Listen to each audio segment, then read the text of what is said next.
Hello everyone, welcome back to my channel. तो हम इस पार्ट की शुरुआत में देखते हैं कि चियान के डैड को चियान के रूम से आवाज़ आती है कि वो किसी से फ़ोन पे बात कर रहा था अपने रेस्टोरेंट के सामान मंगवाने के लिए। तो वो समझ जाता है कि उसके डैड ने सब कुछ सुन लिया। तो वो चुपचाप वहाँ से जाने की कोशिश करता है, लेकिन उसके डैड उसको पीछे से रोक देते हैं और उससे पूछते हैं कि तुम कौन से रेस्टोरेंट की बात कर रहे थे। अच्छा चलो, तुम ग्रेजुएट हो चुके हो तो तुम कोई जॉब क्यों नहीं ढूंढ लेते। तो चियान कहता है डैड मैं अपना बिजनेस करना चाहता हूँ। तो उसके डैड कहते हैं कौन सा बिजनेस। तो वो कहता है crispy tasty juicy sticky tofu का। तो उसके डैड गुस्से में आके चिल्लाते हैं कि वो बस एक स्टिकी टोफू है। तो उसके डैड कहते हैं कि हमारे घर में सब ग्रेजुएट है और किसी ने भी ऐसा काम नहीं किया है, और तुमने तो इकोनॉमिक्स लेके पढ़ा है ना, तो उसका कुछ तो इस्तेमाल करो। तो वो कहता है डैड इकोनॉमिक्स बहुत ही ओल्ड फैशन है और मुझे उसमें इंटरेस्ट भी नहीं है। तो उसके डैड गुस्से में आके कहते हैं कि अब तुमने सोच ही लिया है कि तुम्हें स्टिकी टोफू बेचना है तो तुम वही करो, लेकिन मैं बहुत ही ज्यादा गुस्सा हूँ। और बातों बातों में चियान ध्यान देता है कि उसके डैड आज कुछ ज्यादा ही सर सबर के बैठे थे। तो वो पूछता है डैड चल क्या रहा है। तो उसके डैड बोलते हैं क्या क्या चल रहा है। तो वो कहता है कि मॉम के जाने के बाद मैंने कभी आपको ऐसे नहीं देखा। तो उसके डैड कहते हैं तुम जाओ यहाँ से और मेरे मामले में तुम इंटरफेयर मत करो। और दूसरी तरफ सीन के डैड सीन से कह रहे होते हैं कि अब तुम ग्रेजुएट हो चुके हो। तो सीन समझ जाती है और कहती है अब आप ये मत कह देना कि आप मुझे अपने ऑफिस में कोई जॉब दिलाने वाले हो। तो सीन के डैड कहते हैं तुम मेरी डॉटर हो, तुम ऐसे ही कोई भी जॉब थोड़ा ना कर सकती हो। ठीक है, मैं तुम्हें एक इन्वेस्टमेंट का जॉब देता हूँ, उसमें तुम इंडिपेंडेंट रह पाओगे। इन्वेस्टमेंट का नाम सुन के सीन बहुत ही खुश हो जाती है और वो कहती है मेरी एक कंडीशन है कि कोई मुझ पे नजर ना रखे। तो उसके डैड कहते हैं कि हाँ तुम इंडिपेंडेंट रहोगे। नेक्स्ट सीन में हम देखते हैं कि चियान का शक एकदम सही था, मतलब उसके डैड किसी लेडी से मिलने आते हैं।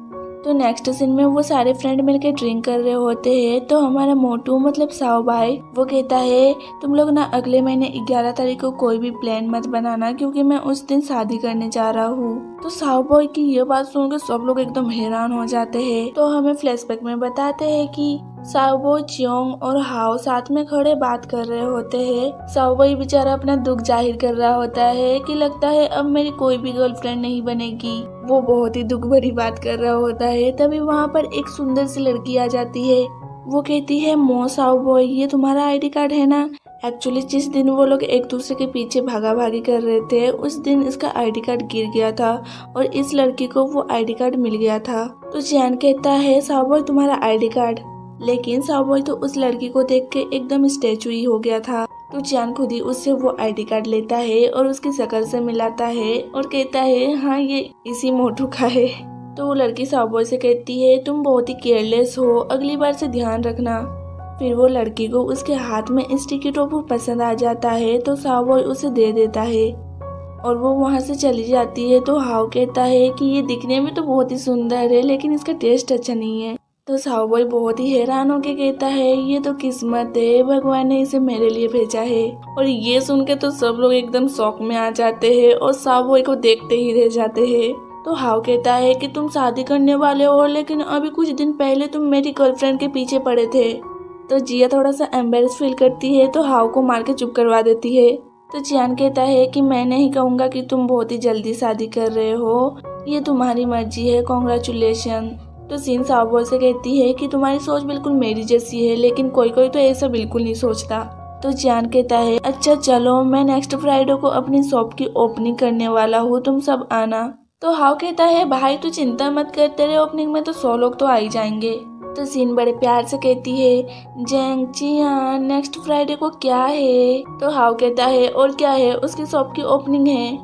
तो फिर से जिया उसे चुप करवा देती है। तो सीन कहती है हमारे 1314 दिन की एनिवर्सरी है। तो नेक्स्ट सीन में हम देखते हैं कि आज फ्राइडे है और चियोन की शॉप का ओपनिंग है। वो माइक में कह रहा होता है कि यहाँ पर न्यू शॉप खुला है स्टिकी टोफू का और आज यहाँ पर फ्री सैंपल टेस्ट है। बट इतने बोलने के बाद भी उसके स्टिकी टोफू को कोई भी टेस्ट नहीं करता। उसके फ्रेंड भी उसकी शॉप के ओपनिंग में नहीं आते हैं और फ्रेंड ऑन तो प्रॉमिस तोड़ने के लिए ही होते हैं। और दूसरी तरफ आज सीन के ऑफिस में पहला दिन था और सब लोग उसका वेलकम करते हैं और एक आदमी कहता है कि मैं एसोसिएट डायरेक्टर चैन वे हूँ और आप मुझे लाओ चीन बुला सकते हो। फिर सिन को वो उसके ऑफिस में ले जाता है और कहता है ये सब फाइल आपको रीड करना है। लेकिन उसको कुछ भी समझ में नहीं आ रहा था। अब वो उसमें भी 10, 20, 30, 40 करके फाइल को उठा रही थी, जैसे हम लोग एग्जाम पेपर में ऑप्शन को चूज करने के लिए करते हैं। और उधर तो हमारे चियान के टोफू को कोई टेस्ट ही नहीं कर रहा था। तो फिर उसके पास दूसरे स्टिकी टोफू शॉप के ओनर आते हैं, तो वो चियान के टोफू को टेस्ट करते हैं। तो चियान कहता है डोंट वरी, मैंने तुम्हारे टेक्निक से टोफू नहीं बनाया है। तो वो आदमी बड़े घमंड से कहता है और तुम मेरी टेक्निक से टोफू बना भी नहीं सकते। तो वो कहता है अगर तुम अपने इसी स्किल से टोफू बनाओगे ना तो 3 दिन में भी तुम अपने स्टोर की ओपनिंग नहीं कर पाओगे। तो वो लोग ये कह के चले जाते हैं, लेकिन हमारा चियान हार नहीं मानता। वो फिर भी कस्टमर बुला रहा होता है और उधर सिन सबको चकमा देकर ऑफिस से भाग रही थी, लेकिन उसके डैड उसे देख लेते हैं और उसे वापस ऑफिस जाना पड़ता है। सिन को इस काम में कोई भी इंटरेस्ट नहीं आ रहा था, तो वो लियाओ चेन से कहती है देखो मैं यहाँ पर किसी को नहीं जानती हूँ, तो मैं अपने काम में अच्छे से फोकस नहीं कर पा रही हूँ। तो मैंने डिसाइड किया है कि हम टीम बिल्डिंग ऑर्गेनाइज करते हैं, इससे सब लोग एक दूसरे को जान पाएंगे। तो लियो चेन कहता है कि ये अच्छा आइडिया है, मैं अभी सबको इमीडिएटली बुलाता हूँ। लेकिन आपका टीम बिल्डिंग एक्टिविटी का प्लान क्या है? तो हम देखते हैं कि सीन अपने सारे स्टाफ के साथ पबजी खेलती है और पार्टी करती है, ड्रिंक करती है। तो फिर सीन लियोन चेन को बहला फुसला के उनको अपनी तरफ करके ऑफिस से निकल आती है। वो सीधे चियान के पास आती है तो देखती है कि उसके साथ हाओ और जिया बैठे होते हैं। तो जिया हाउ को लेके वहाँ से जाने लगती है क्योंकि वो लोग अपनी एनिवर्सरी एंजॉय कर सके। तो सीन उसे फिर से बड़े प्यार से कहती है जैंग चियन तुम मुझे क्या सरप्राइज देने वाले हो? तो चियान कहता है अच्छा ठीक है, अपनी आंखें बंद करो। तो सीन बड़े खुश होकर आंखें बंद कर लेती है। तो चियान उसको स्टिकी टोफू की स्मेल फील करवाता है। तो चियान कहता है ये तुम्हारे लिए सरप्राइज है, मैंने इस स्टिकी टोफू में नया डेवलप किया है और इसका नाम है ओल्ड जाहो। तो सीन बड़ी गुस्सा हो जाती है। वो कहती है ओल्ड जाहो, क्या तुम्हारे दिमाग में यही आया? अब मैं तुम्हें कभी देखने नहीं आऊंगी। मुझे लगता है कि तुम्हें अभी ये ओल्ड जाहो के साथ डेट करना चाहिए और आई होप तुम लोग साथ में खुश रहोगे और जल्दी तुम्हारे बेबीज भी होंगे और एक नया स्टिकी टोफू का जन्म भी होगा। और वो उसके लिए कंप्यूटर गिफ्ट लाई थी। तो वो गुस्से में कहती है तुम इसे पकड़ो और वो गुस्से में वहाँ से चली जाती है। तो बेचारा चियान तो हैरान था कि एक टोफू और इंसान की वेडिंग कैसे हो सकती है। और फिर हम देखते हैं कि सीन सैड गाने सुनते हुए घर जा रही थी, तभी उसको जिया का कॉल आता है। वो कहती है कि मुझे अपने अंकल के घर जाना है, लेकिन मुझे यहाँ पर कोई भी टैक्सी नहीं मिल रहा है, क्या तुम मुझे पिक कर सकती हो? तो सीन उनसे एड्रेस पूछती है और वो जब वहाँ पहुँचती है तो वहाँ कोई भी नहीं रहता। तभी अचानक से लाइटिंग होती है और चियान की आवाज आती है कि मेरी क्वीन तुम मुझे ढूंढ रही हो क्या? वो हॉर्स राइड पे बैठा होता है। तो चियान उसके पास आता है और कहता है तुम्हें ये प्लेस याद है ना?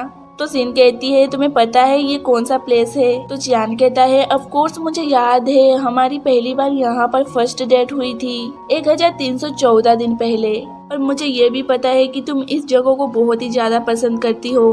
तो सीन बड़ी खुश होकर धीरे से कहती है कि ये मेरी फीलिंग को बहुत अच्छी तरह से पढ़ लेता है। तो चियान कहता है कि मैं तुम्हारी फीलिंग को ज्यादा नहीं पढ़ सकता और मैं ज्यादा रोमांटिक भी नहीं हूँ और ज्यादा इमोशनल भी नहीं हूँ, लेकिन मैं पास्ट और फ्यूचर को ध्यान दिए बिना तुम्हारे साथ रहना चाहता हूँ, जो कि कभी नहीं बदलेगा। तो सीन कहती है कि मुझे मस्का मारने की कोशिश मत करो।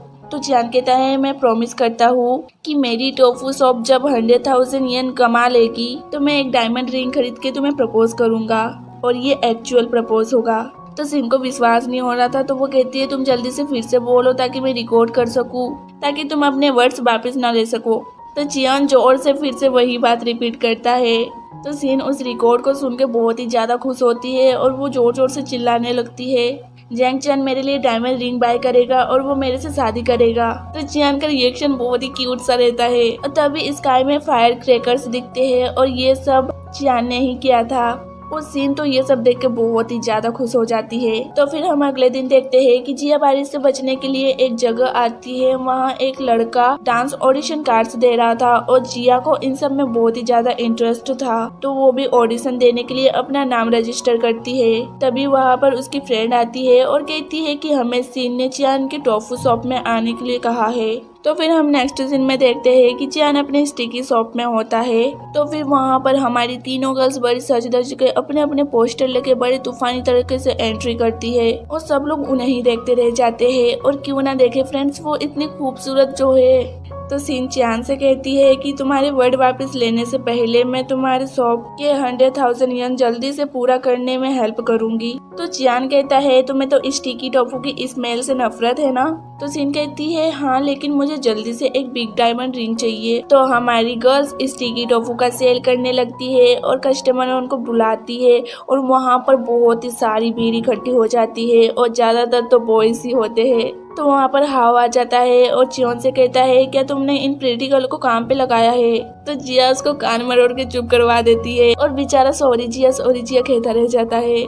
तो फिर हम देखते हैं कि शाम को सब लोग चले जाते हैं, लेकिन सीन चियान के साथ दुकान बंद कर रही होती है। तो सीन चियान से कहती है कि आज मुझे बहुत ही अजीब फील हो रहा है, लग रहा है कि कोई मुझे देख रहा है। तो चियान अपनी ओवर एक्टिंग चालू कर देता है और वो कहता है सही में मैंने अपने आसपास के लोगों को ये कहते हुए सुना है कि यहाँ पर एक नौकर है जो स्पेशली यंग और प्रीटी गर्ल को फॉलो करते हैं और उसने कहा है कि आज तुम्हें वो फॉलो करेंगे रात को तुम्हारे कॉरिडोर में। मतलब वो उसको डरा रहा था, लेकिन सीन उसके बात को इग्नोर करती है। और नेक्स्ट सीन में सीन अपनी कार पार्किंग करके जा रही होती है, तभी चियान की बात सच हो जाती है। मतलब कि कोई उसका पीछा कर रहा था और वो जब सीन के सामने आता है तो सीन जोर से उसको एक पंच मार देती है और वो बेचारा लड़का तो बेहोश ही हो जाता है। तो सीन ये देख के बहुत ही डर जाती है और वो चियान को कॉल करती है। तो फिर हम देखते हैं कि वो लोग उसे हॉस्पिटल लेके आते हैं। तो सीन चियान से कहती है कि ये बस तुम्हारी गलती है, तुमने मुझे वो स्टोरी सुना के डरा दिया था और अब देखो तुम्हें से इस बेचारे का क्या हाल हुआ है। तो सीन उससे कहती है कि ये मेरी गलती नहीं है, ये सब इसकी गलती है। तो वो लड़का सीन से कहता है कि मैं आपका बहुत ही बड़ा फैन हूँ। तो दोनों शौक में आके एकदम साथ में कहते हैं कि फैन। तो वो लड़का कहता है कि मैंने इन्हें ऑनलाइन पे टोफू बेचते हुए देखा और ये बहुत ही पॉपुलर हो गई है, तो बस मैं इनसे ऑटोग्राफ लेने के लिए आया था। तो दोनों ये सुन के बहुत ही ज्यादा खुश हो जाते हैं और एक दूसरे का चेहरा देखने लग जाते हैं। इसका मतलब उनके मन में कोई प्लानिंग चल रहा होता है। तो फ्रेंड्स यहीं पर ये पार्ट खत्म हो जाता है। तब तक के लिए बाय बाय और प्लीज जाते जाते चैनल को सब्सक्राइब कर देना ताकि मैं अच्छी अच्छी वीडियो आप तक पहुंचा सकूं।